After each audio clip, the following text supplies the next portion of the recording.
Hey guys, how you doing? Welcome to the video. Welcome to my garage. Oh, wait a minute. This isn't my garage, and that's not my truck. Yeah, there's Ratchet. He's here. So today I'm at NTD Racing, which is a racing team, and they also have a YouTube channel, and they're probably within 35 minutes of my house, and I've been talking on and off with Dave. Are you the team leader? Team owner. Yeah. Team owner. Team leader. And we've been talking back and forth because we're both into off-road vehicles and we live fairly close to each other.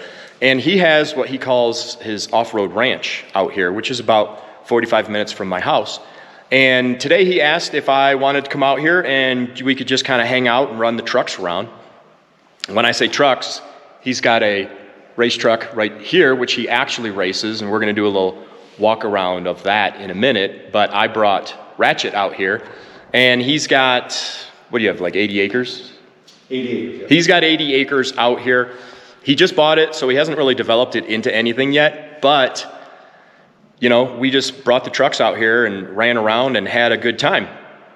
So I've got a bunch of video of us running around, so I'm going to show you some of that, and that was just us driving around, having fun, kind of seeing what each other's vehicles are all about.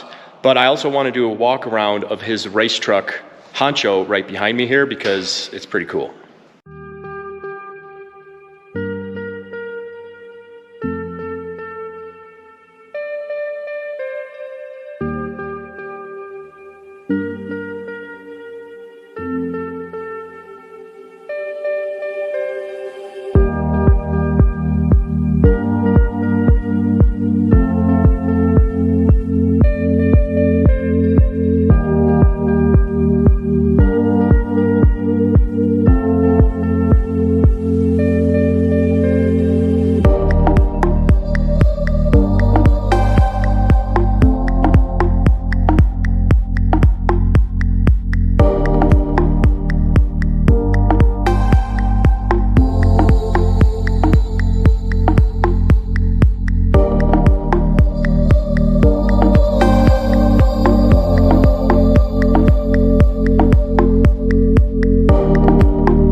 figured maybe like we could go nose to nose. If you put your ass in there, do nose going that way.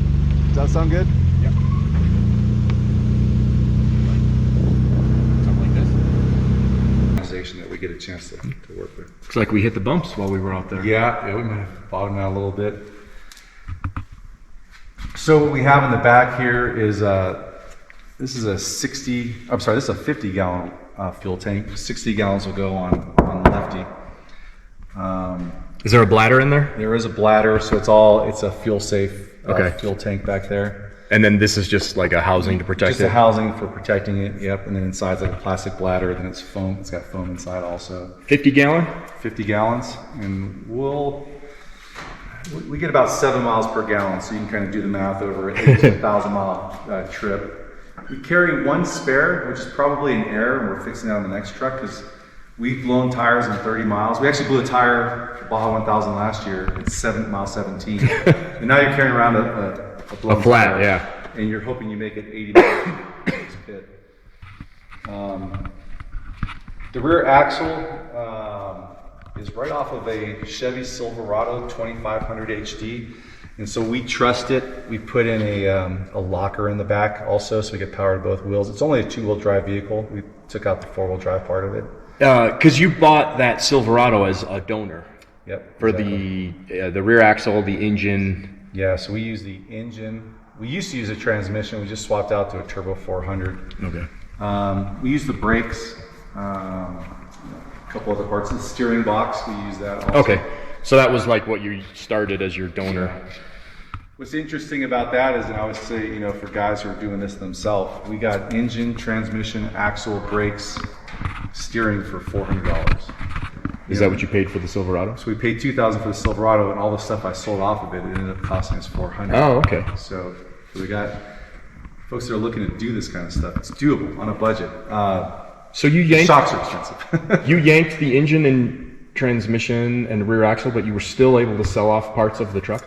Yeah, it was wrecked from, I got it from Copart, and I think my third video is about me taking it apart, but there was a truck body on the back, like a contractor box on the back. Oh, okay. Some guy, I put it on Facebook for like $1,000. I had like 100 people wanting it. No kidding. Could have charged more for it. And then I sold the tires off and that kind of thing. What's in the cooler? So the cooler was our solution for a toolbox. So we keep our tools in there. And we may move those to the back, but we keep tools, water, some survival equipment in there. What do you mean move it to the back? Like further What back I might here? do is actually get rid of the cooler and build another bumper on the back, which would impose a totally different toolbox.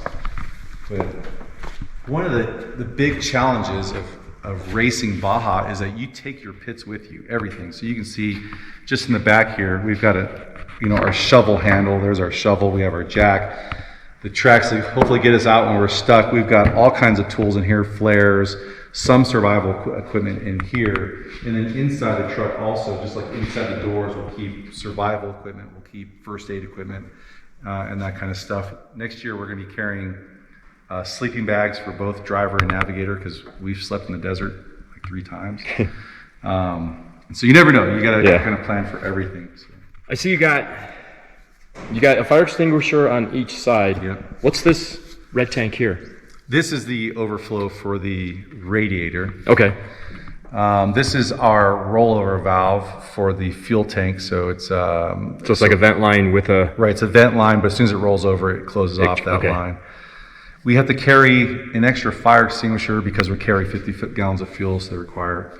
So we have 3 that we carry in the truck. That's like a Baja rule? Mm-hmm. Okay. That's a rule for most of the big ones. And you got your radiator back here. Yep. And then you got the trans-cooler. Yeah, the trans-cooler. And this is something that we are going to have to move around because it doesn't get the direct wind, like relative wind. Mm-hmm.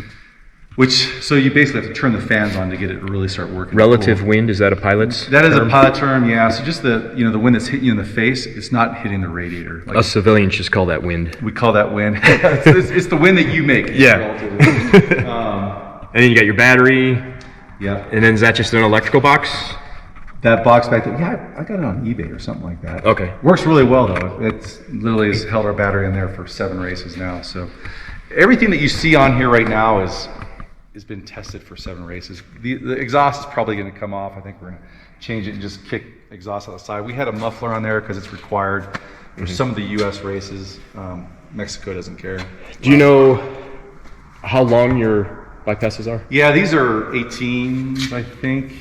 Is that right? 18s, maybe 16s and 14s. Okay, so they're a little bit different length. Yeah, just because we actually had to swap this one out because we're running it the other way.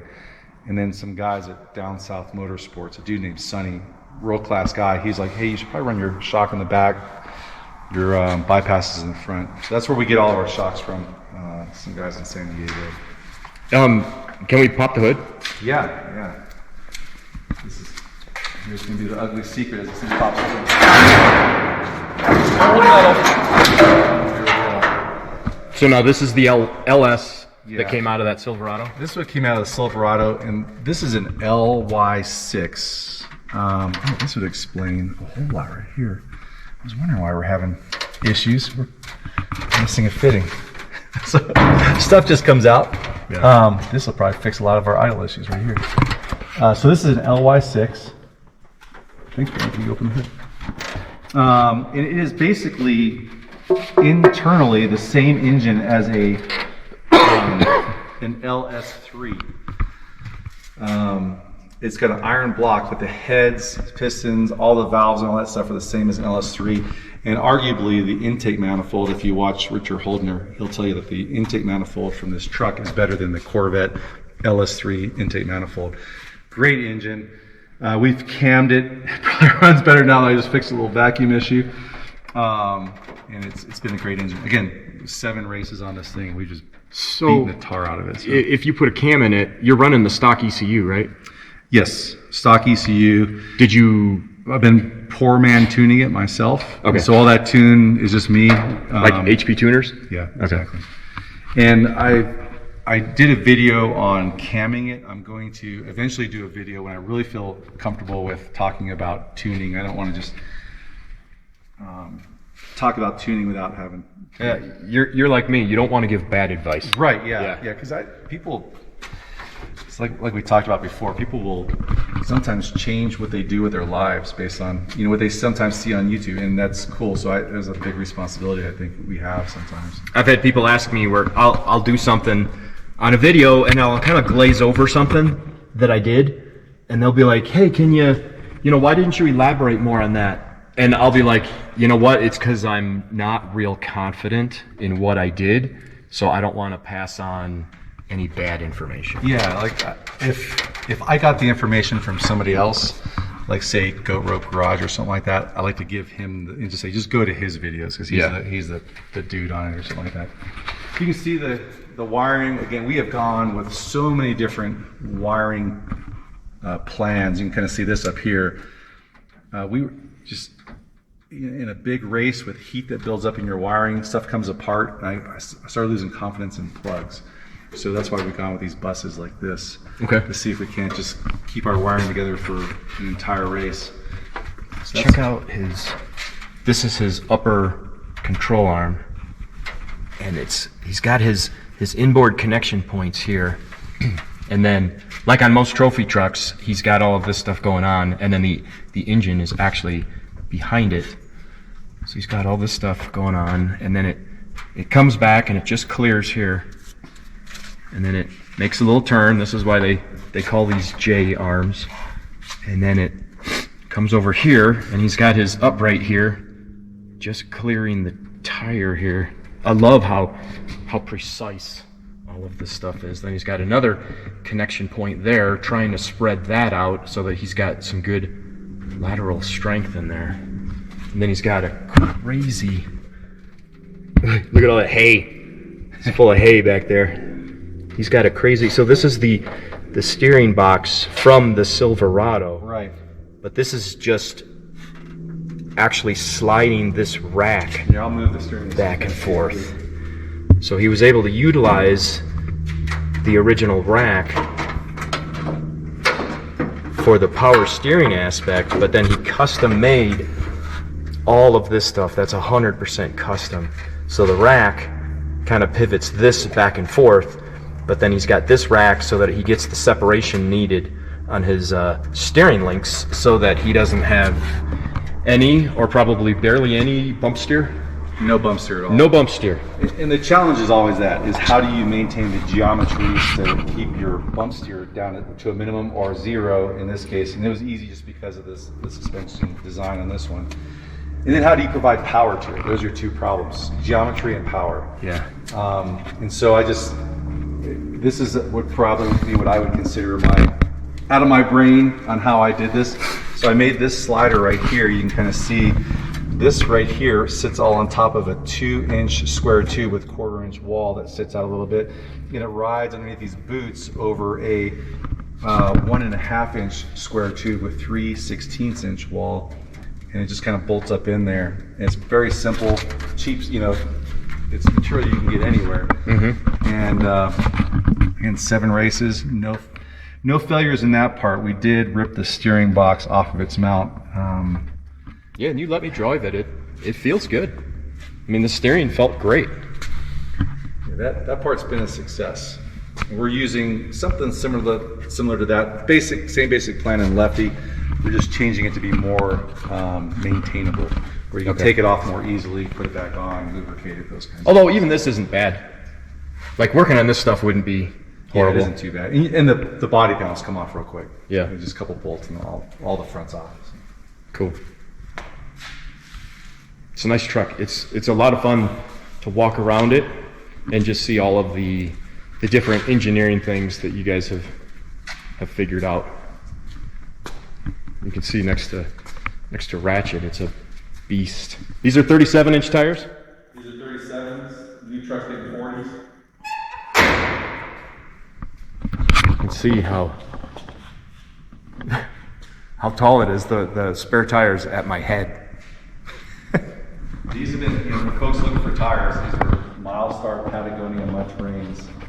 And the tires in the back ran Baja and Min 400, and we've never removed the lug nuts. Oh, wow. That's saying something for the stuff we were driving through, with how those tires have survived. Excellent. All right, so I got Ratchet all. He's on the trailer, strapped in, ready to go. You can't see Honcho, but Honcho's in there. This is, it just looks like an empty field, but this is where we were driving around. He's got some 80 acres spread throughout there. It was cool. There's a couple of horses over there, and we were just, you can see some of our tracks down there. We were just driving around like a couple of kids playing with their Matchbox cars, showing each other's vehicles, and doing some donuts and having a good old time. All right, well, we're gonna roll out. Thanks for inviting me over to hang out. You're welcome anytime. Throw some dirt. I'm sure we will be back here, and when I am, I'll have the camera as well. So you guys, thanks for watching. I hope you enjoyed the video. Hopefully it's given you some entertainment, and I hope to see you on the next video. Take care.